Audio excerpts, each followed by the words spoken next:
सनातन धर्म में देवी देवताओं की उपासना और पूजा पाठ करने का विधान है। घर और मंदिरों में सुबह शाम भगवान की आरती की जाती है, जिसमें भक्त सच्ची श्रद्धा से उपस्थित होकर भगवान से सुख समृद्धि की कामना करते हैं। यूँ तो सभी देवताओं की पूजा पाठ के नियम और विधि विधान भिन्न होते हैं, परंतु सामान्य रूप में किसी भी देवी देवता की पूजा में आरती का बड़ा महत्व होता है। पूजा पाठ में धूप, अगरबत्ती, कपूर, दीपक आदि जलाकर भगवान की स्तुति की जाती है। पूजा के वक्त आरती करना और आरती में शामिल होने से भगवान हमारी पुकार सुनते हैं और हमें पुण्य की प्राप्ति होती है। धार्मिक शास्त्रों में उल्लेख है कि आरती ऊंचे स्वर और एक ही लय ताल में गाने से वातावरण भक्तिमय और संगीतमय हो जाता है, जो कि मनुष्य के रोम को भी छू जाता है। इससे व्यक्ति का मन उत्साह से भर जाता है। शास्त्रों में बताया गया है कि देवताओं की पूजा अर्चना के समय विभिन्न वाद्य यंत्रों के साथ आरती के गायन करने से इष्ट जल्दी प्रसन्न होते हैं और भक्तों पर कृपा बरसाते हैं। स्कंद पुराण में वर्णन मिलता है कि जो भक्त मंत्रों का ज्ञान नहीं रखता हो, पूजन विधि की जानकारी ना हो, तो वो आरती करके प्रभु की भक्ति कर सकता है।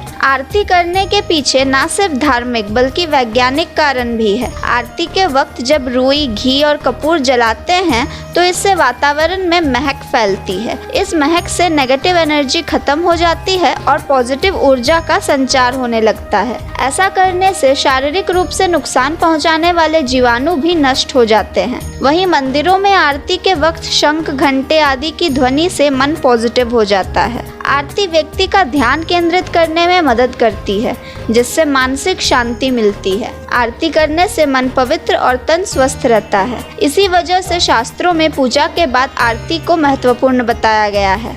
अक्सर देखने को मिलता है कि भगवान की आरती होने के बाद भक्तगण दोनों हाथों से आरती लेते हैं। आखिर आरती लेते समय इस तरह का भाव क्यों आता है, ये जानना बहुत जरूरी है। पहला भाव ये होता है कि जिस दीपक की लौ ने हमें अपने आराध्य के नख शिख के इतने सुंदर दर्शन कराए हैं, उनको हम सिर पर धारण करते हैं। दूसरा भाव ये होता है कि जिस दीपक की बाती ने भगवान के अरिष्ट हरे हैं, जलाए हैं, उसे हम अपने मस्तक पर धारण करते हैं। मंदिरों में भगवान की आरती 5 बार की जाती है। सबसे पहली आरती ब्रह्म मुहूर्त में भगवान को नींद से जगाने के लिए, दूसरी भगवान को स्नान कराने के बाद उनकी नजर उतारने के लिए, तीसरी दोपहर में जब भगवान विश्राम के लिए जाते हैं और चौथी जब शाम को भगवान विश्राम करने के बाद उठते हैं। आखिरी और 5वीं आरती रात में भगवान को सुलाते वक्त की जाती है। घर में इतनी बार आरती करना संभव नहीं होता, इसलिए सुबह और रात में पूरी विधि विधान से भगवान की आरती कर सकते हैं। इस संसार की रचना 5 महाभूतों से हुई है,